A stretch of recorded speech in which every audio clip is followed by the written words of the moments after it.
Ay, magandang umaga po sa inyong lahat. Ngayon po ay araw na bibigyan ko na naman kayo ng magandang mensahe o ano man ang mensahe. Maaaring hindi man po ito ay maganda, pero ito po ang mensahe para sa inyo ngayon, araw ng December 30. Yan, so updated po tayo ngayon, Ano po kaya ang nag-aantay na mensahe para sa ating mga kapatid ngayon?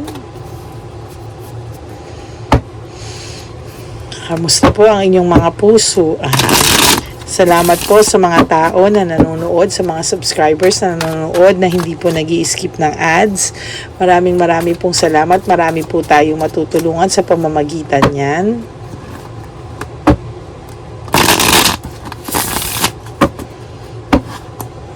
Okay. Rest. Okay. Loneliness and isolation. Kapatid, malungkot ka na naman. Nalulungkot ka na naman. Ako, inaaalala mo na naman yung mga masasamang ginawa sa'yo. Mag-2024 na, na-stuck ka pa din sa lungkot mo. Or paminsan-minsan hindi mo alam bakit pumapasok sa isip mo ito. Sabi daw ng baraha, kailangan mo nang i-change itong end of cycle, baguhin mo na daw yung ganito na minsan nalulungkot ka, pero alam ko kasi minsan na may mental telepathy ka, so pero kahit ganun, labanan mo daw ito. Kailangan mo daw baguhin ang cycle na to para makapasok ang blessing sa iyo for 2024. Yan, mag-ipon ka daw, mag-desire na mabago ang buhay mo, at i-focus mo daw sa sarili mo itong mga susunod na pagkakataon. Tanggalin mo daw ang mga distraction sa isip mo kasi hindi makapasok ang biyaya sa iyo. Okay, alam ko minsan naiisip mo siya, lack of balance. Naiisip mo siya, pero i-shift mo daw, i-shift mo, tanggalin mo siya sa isip mo.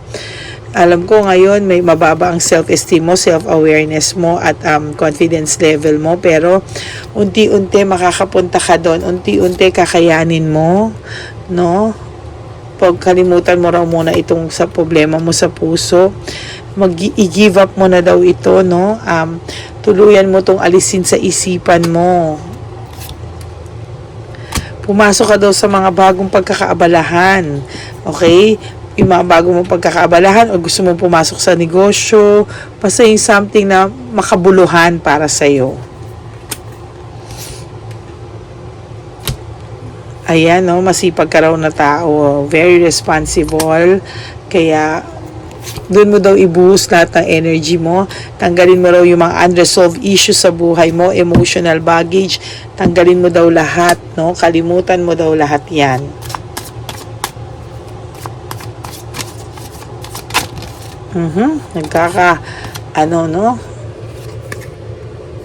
Kalimutan mo daw itong mga taong nanloko sa'yo, dahil hanggang ngayon, pwedeng lalapit pa rin sa ito para lokohin ka, lalapit pa rin sa o sa iba sa inyo, hindi na talaga makapasok, pag nanghiram sa inyo ng pera to, o kamag-anak niya, nanay, kapatid, huwag niyong pahiramin. Magkakaroon, dahil pag ito tiniis nyo, sila na yung hindi makakalapit sa inyo, magkakaroon sila ng frustration na bakit parang nagising ka na sa katotohanan. For some of you, hindi ka ba nagtataka bakit dali kang lapitan ng mga kamag-anak nito, ng mga kung sino-sinong echebuleches na to. Okay, itong lalaking to ay may sakit to, malamang ay may addiction to. Hindi siya literal na addict, ha. Ibig ko sabihin, meron siyang maaring itong taong to ay mahilig manloko, mahilig kaya medyo ingat ka, parang nakampante na sa ito manghiram ng pera na wala namang balikan, pato, kaya hindi naman siya, baka yung mga kamag-anak. Tapos ikaw nagpapakahirap dyan. Okay, ang energy natin ngayon, ikaw nagpapakahirap dyan, huwag kang magpaabuso at huwag ka nang magpapaabuso. Okay, susulat ko lang po at alam niyo makakalimutin po ako sa title. Makakalimutin po ako. Huwag ka nang papa-abuso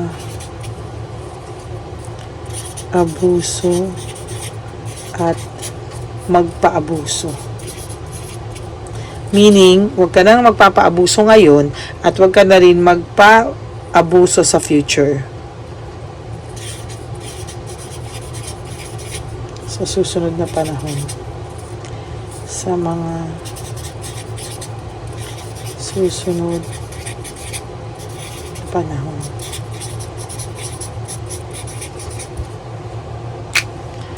Okay.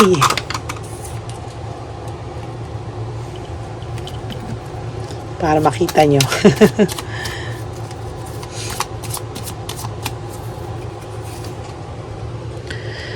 Okay, so sabi ng universe, kumonekta ka sa kanya. Surrender everything to the universe. Surrender everything to the universe.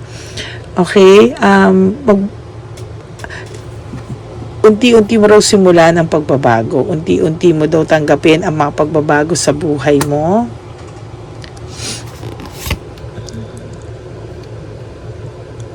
Kailangan maramdaman mo yung paggaan ng loob mo sa pagpasok ng 2024.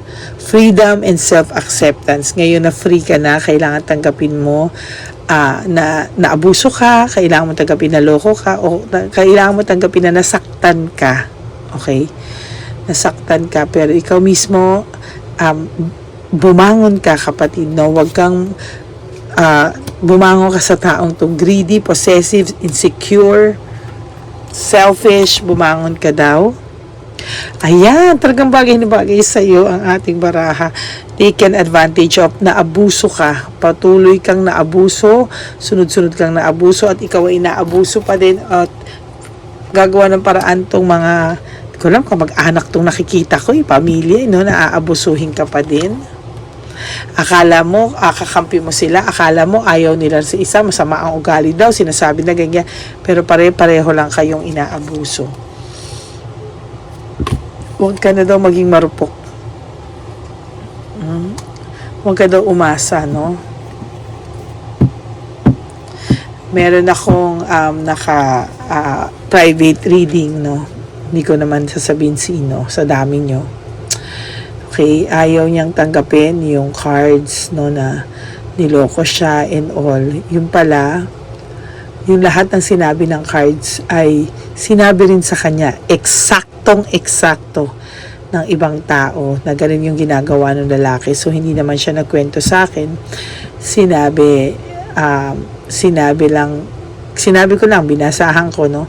Ganun-ganun din. Pero, siya mismo talagang umaasa siya na magbabago pa tong lalaki. Well, pagka ganun po, nasa inyo naman po yun. Kaya lang, nasasaktan lang po ako na sinabi na pala sa'yo ng maraming tao, sinabi na rin sa'yo ng baraha, pero talagang ayaw mo pa. Well, naiintindihan ko naman po talaga.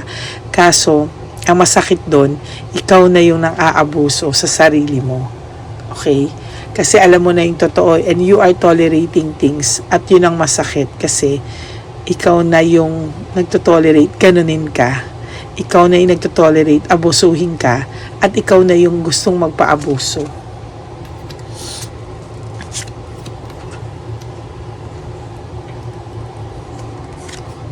Dahil may takot ka na mabago yung buhay mo, na wala siya.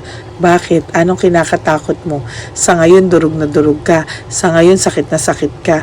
Anong pag mapabago? Oo, sasaya ka sa kanya na peking saya. After nun, babalik ka na naman sa sakit. So, ano ang gusto mo? Gusto mo ba ng one-sided lang daw yung relationship nyo?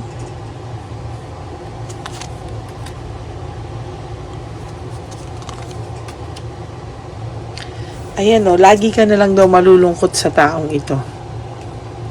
Kapag hindi mo tinantanan yan, ikaw na din daw ang nagpaparusa sa sarili mo, sabi ng universe. Hala! Alam na alam mo naman daw na niloloko ka. There's deception and manipulation, but still you're still hoping na magbabago tong taong to. This is greedy, possessive, and selfish. Aray. At ay ibibigay lahat nila nito sa iyo ay heartbreak, suffering, and grief.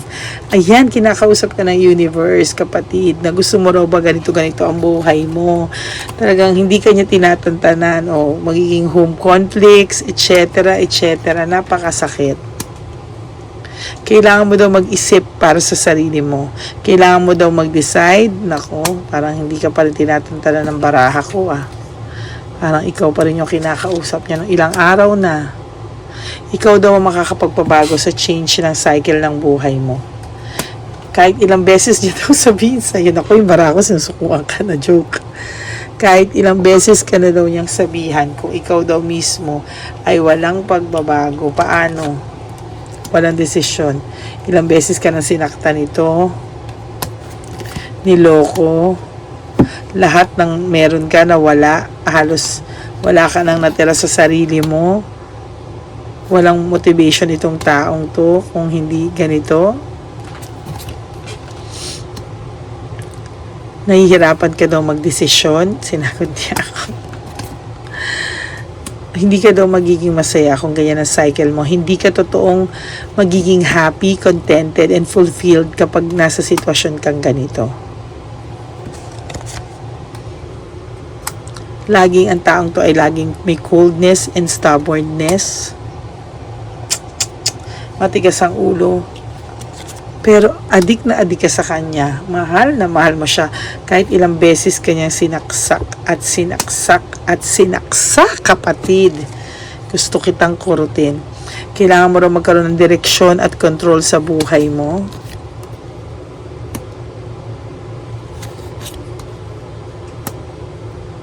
Naku, pag nag-reach out to, wag mo na tong entertainin kasi ibabalik ka lang niya sa cycle. Para tong Dracula, pag okay ka na, hihilahin ka na naman niya, kakainin niya yung dugo mo para maging Dracula ka rin. Ako, huwag mo intindihin ang lahat ng nagchismis sa'yo, bagkos, kalimutan mo. Okay? Kalimutan mo yung mga pinagsasabi nilang hindi totoo. Alam mo ang totoo, ikaw ang nakakakilala sa sarili mo, pamilya mo nakakakilala sa'yo. Okay? So, iyak na iyak ka. Akala mo masaya na talaga siya sa iba. No, that's just a false success, no? Dahil hindi niya alam ang totoong meaning ng happiness. Walang direksyon ang buhay nito. Kung panay conflict ang mangyayari sa buhay nito. Hindi siya satisfied sa buhay niya. Dissatisfaction, lack of inner joy. Kung nakikita mong masaya to, masaya sila, picture na picture, etc. Pasyal na pasyal, alis na alis, travel na travel, may mga bagong activity sila. That's hindi siya totoong joy, no? Lack of inner joy, meaning mababaw na kasiyahan na may katapusan din yan. Kailangan mong ma-realize yan sa sarili mo, yung ultimate clarity, no? Kailangan pumasok sa isip mo yan. Kailangan tapusin mo ang pagsiself-pity mo, ang loss, ang grief. Kailangan mo maging matatag. Harapin ang kinabukasan.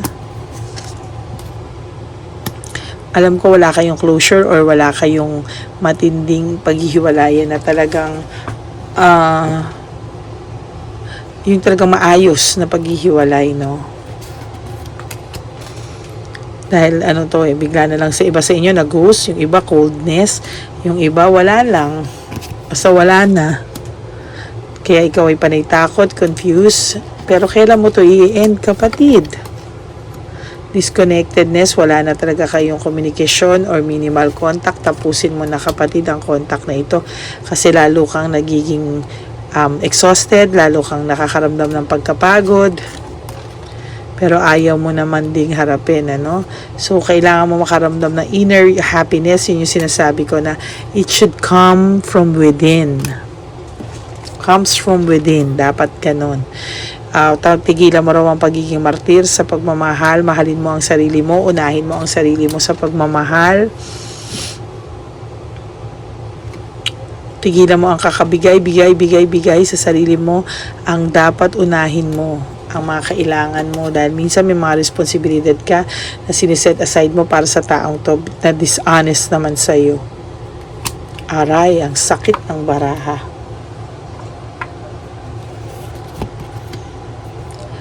out of touch. Pag ito, hindi ka kasama nito, dati pa. Okay, malandi ito.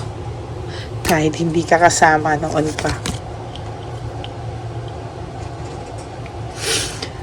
Ang taong ito ay babalik at babalik sa iyo hanggang pagka wala siyang makitang bagong biktima o bagong karelasyon, no? Ikaw at ikaw rin nung babalikan ito, pero magiging panakip butas ka na lang palagi. Sana mas maganda, sabi ng universe, makahanap ka ng totoong nagmamahal sa iyo o totoong magmamahal sa iyo. Ayan, no? Kailangan mong tatagan ang sarili mo, kasi kung hindi, walang mangyayari sa iyo. Kailangan ka pa ng mga anak mo. Kung wala kang anak, kailangan ka ng pamilya mo. Oh. Ayaw mo daw pakinggan, alam mo na daw yung totoo, alam mo na daw lahat, pero still, matigas pa rin daw ang ulo mo. Kailangan mo ng bagong pagkakabalahan, searching for purpose, pag-isipan mo kung ano yung mangyayari sa buhay mo. Tama na itong pagiging brutal ng lalaking ito sa buhay mo na nagbibigay ng confusion sa'yo. Huwag ka na kasi daw umasa na magbabago pa ang taong ito. This person is impulsive, gumagawa ng mga desisyon na hindi pinag-iisipan, na nakakasakit na ibang tao.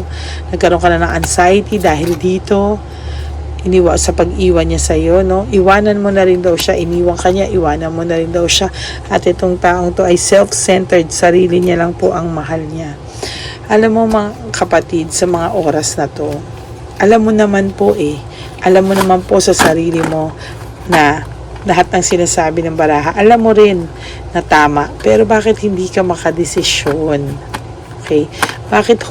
Bakit deep inside you, umaasa ka pa rin na baka pwede pa o baka magbago pa tong taong to? No. Okay? Nasasaktan ka pa rin na akala mo siya rin na makakapagpasaya sa iyo at makakatanggal ng sakit. For the meantime, baka pwede, pero abusado tong taong to. Binigay mo na lahat-lahat pero sinaktan ka pa ng paulit. So, anong gagawin mo? Paano ka makakabangon, kapatid? One good thing about this reading is, yung baraha ko kasi, ako po kasi, mga kapatid, sa totoo lang, ginaging mission ko na to sa inyo, no? Kaya lang po ako nagre-reading, nakita nyo, wala akong arte, wala akong mabinibenta-benta, kasi gusto ko, gamitin ako ng divine universe para maparating sa inyo yung mga dapat na naririnig nyo o gusto nyong sagot sa mga katanungan nyo. Pero ikaw, kapatid, alam mo naman na ito talaga ang sagot. Pero bakit minsan naguguluhan ka pa din? Sana sa pagpasok ng 2024, huwag ka nang magpaabuso. Dapat buong-buo kang papasok sa 2024. May masakit man, pero buong-buo ang loob mo na kahit papano, kapatid, hindi ka na magpapaabuso. Huwag ka nang magpaabuso at hindi ka na magpapaabuso pa sa mga susunod na panahon. Kasi hindi mo deserve yan. Huwag kang magpauto dahil lang gusto mong ma-feel na meron kang someone with you. Well, in fact, alam mo namang wala na rin siya. Nag-hold on ka sa isang bagay na ang sakit-sakit. Kasi feeling mo, kayo pa rin naman. Pero technically, kapatid, alam mo na rin naman na wala na siya sa'yo. Acceptance is the key. Okay? Acceptance is the key. Kailangan i-accept mo na hanggang dyan na lang ang barahan nyo, hanggang dyan na lang ang libro nyo. Kasi sa kapatid, sa totoo lang, napakasakit ipilit ang isang bagay na wala na. Oo, maaaring hindi siya masaya sa kasama niya ngayon. Nag-aaway sila, naiisip ka niya, pero anong magandang idudulot niya nun sa'yo? Anong assurance mo na kapag bumalik siya sa'yo, matino na siya? Yes, everybody deserves a second chance, pero hindi lang naman second yan Third, fourth, fifth time na nagawa niya yan sa'yo. Tama na. You deserve to be loved. You deserve to alagaan at mahalin at ingatan at itrato na parang isang tunay na babaeng kagalang-galang. Huwag mo nang hayaan yung sobrang pang-aabuso na ginawa niya sa iyo. Tama na. Kasi sa totoo lang, sa pagpasok ng 2024, gusto ko sana kahit desisyon lang meron ka na. Kahit desisyon lang. Masaya ako para sa mga ibang tao na nakakausap ko na natulungan sila ng readings na ito na ma-realize ano yung divine message sa kanila ng Divine Universe. At tuwang-tuwa ako kasi kahit papano alam ko na tumatak sa kanila itong mga salita nating to, no?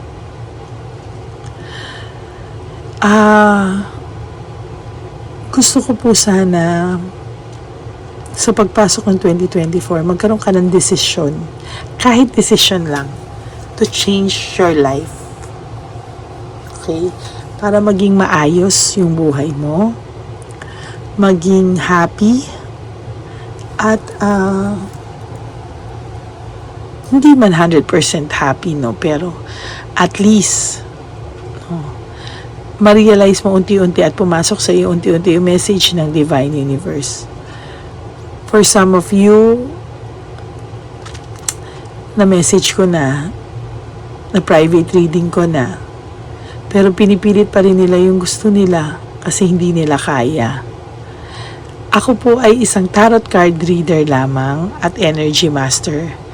At hindi po ako gumagawa ng kahit na anong labag sa ng ating Katoliko at ating Panginoong Jesus. Hindi din po maging maganda yung iba na gusto nilang ipakulam, gusto nila ipagamot. No. Because ang love ay totoong binibigay, hindi ipinipilit. Para sa mga taong nagpapabulong, sila po yun eh. Huwag nyo na pong isama yung sarili nyo. Mahihirapan po kayo. And for those of you na sobrang nasasaktan ngayon, you pray. Pray really hard. Yan lang po ang sagot, mga kapatid. For those of you po na gusto magpa-private reading, please free to message me at Lady Lee Elena. Hindi man po ako makasagot agad-agad or yung assistant ko sa dami po, but we'll make sure we'll attend to you po, no? For those of you na gusto po talaga ng rush, I'm sorry, sobrang fair lang po tayo, no, kung ano yung mabigay sa atin na schedule, meaning yun na po yung available slot. Nag-antay din po kasi lahat ng tao, nag-antay din po lahat, no, so yung mga iba po nagbayad na i-readings ko for this week or next week, naka-reserve na po sila 2 to 3 weeks ago pa. So, hindi po talaga ako sobrang nagbibigay ng rush or whatsoever because I respect the time and yung pagiging fair lang po dito na kung sinong nauna. We are first come, first serve, no? So, pasensya na po sa mga tao na hindi agad namin napapagbigyan, ano? So, kahit gaano po, so ngayon na, kahit ganyan, sorry po. First come, first serve po. Kung ano po yung available slot, yun po ang mabibigay sa inyo. Kailangan nyo pong pumila. Okay?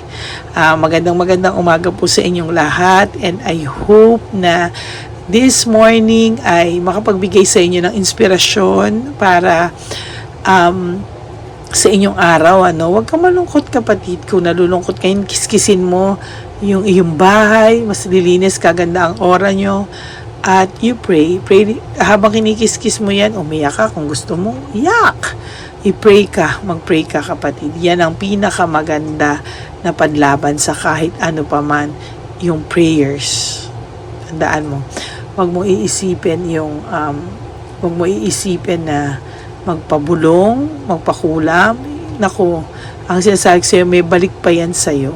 baka ikaw pa ang mabad vibes ng universe at ikaw pa yung masaktan sa huli pag pinagawa mo yan, kasi yung mga ganyan nakakatakot yan, may balik yan, sinasabi ko sa iyo, at mas matindi yung balik niya, kaya wag kang mag-isip ng mga ganyan, alisin mo yan sa isip mo, okay? At just pray, okay? Pray really hard. Ayun lang po, and may God bless everyone. I love you all. Thank you so much for everything sa pagkikinig niyo po araw-araw. And please, isa lang po ang pakiusap ko. Please don't skip the ads. Yun lang po ang hinihingi ko na favor sa inyong lahat. Kung makikita niyo po yung channel natin, atin po ito, very honest yung cards natin, walang arte, wala pong mga gimmick para makakuha ng subscribers. Hindi po ako gumagawa ng kahit na anong gimmick na magbebenta ng mga porcelas, hindi po ako naniniwala doon. Ako po ay tarot card reader, and I respect yung iba po kung ginagawa nila yun, nasa kanila po yun, but ako po ayoko po ng ganon. I just want to read the divine message for every one of you. So makikita nyo po na hindi ko ginagawa to para makabenta or kahit ano. I just want you to reach yung message ng ating divine universe, because God gave me this talent na makabasa ng tarot cards and energies. So I want to make sure na I share it with the people na kailangan. Okay? At hindi po ako hindi nyo po maririnig sa akin, lalo na sa private reading, yung gusto nyong marinig. I'm sorry to disappoint you, pero ang babasahin ko po sa inyo yung cards na lumabas. Ano yung messages na lumabas, even if ayaw nyong marinig, even if masasaktan kayo, I have to be honest 100%, because that's the talent that God gave me for me to share to all of you. So pasensya na po kung minsan hindi nyo nagugustuhan yung cards na hindi, baka naman mali lang niya kasi baka mahal niya pa, kung magkakabalikan pa kami. I am honest kung magkakabalikan, kung minahal kayo, kung hindi naman kayo minahal, kung wala sa inyong pagmamahal, kung nagamit ka lang, naabuso ka lang, I am honest.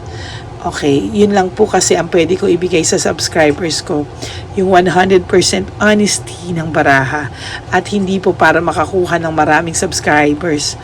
Kaya po yung ako po, kahit hindi nyo ako isubscribe, okay lang kung hindi nyo magugustuhan, dahil yun po ang laman ng divine message sa inyo. Kaya ang sasabihin ko po sa inyo, kung gusto nyo ng honest na baraha, yun lang po talaga ang kayang ibigay ng channel na ito. Walang ek-ek, walang ibang strategies, walang ibang tactics, just the honest reading para po sa aking mga subscribers na talagang napalapit sa akin lahat ng energy nyo. Kaya maraming salamat po for today. I hope nakatulong po ulit sa inyo to.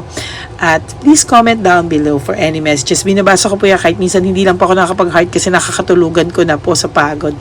But I'm sure and I make sure na nababasa ko po yan lahat. Okay? Thank you so much po and have a great day ahead of you. I love you all, my Lady Elena's family. Pamilya ko po kayo. Kaya maraming pong salamat at sa patuloy niyo pong pakikinig sa akin, at hindi po ako magsasawang bigyan kayo ng messages for ano. At may nagre-request po para naman daw po sa may mga bagong love life. Okay, sisilipin ko po yan one of these days, no. Kung ano po yung para sa may mga bagong nakilala naman, ano. Oo, kung ito ay rebound lang ba o ano, titingnan din po natin yan. Huwag kayong mag-alala. Okay, and thank you so much po everyone. At I hope na tong Saturday na to, you enjoy this day that God gave you. This opportunity, no, para mabago pa natin lahat ng mga hindi magandang nangyayari sa atin sa araw-araw. Salamat din po sa iba na sinasabi nyo na ako na yung pampatulog nyo, no? Kasi alam nyo po, sa totoo lang, kung totoong ginagawa nyo akong pampatulog, alam nyo po ba na yung mind natin nagre-retain kung ano yung mga naririnig natin habang natutulog tayo or before tayo natulog, nagre-retain po yun sa ating isip. Kaya pagising nyo po, yung mga sinabi ko po sa inyo, ipapasok po yan. Kaya lang po, nasa inyong decision po yan kung kayo ay, kung gaayusin nyo po o hindi yung nalaman nyo at nag-retain sa isip nyo. Okay, so maraming po salamat ulit, and may you have a peaceful day ahead of you. Okay, thank you very much, and may God bless you all. Thank you, and have a nice day ahead of you. Maraming pong salamat. Thank you.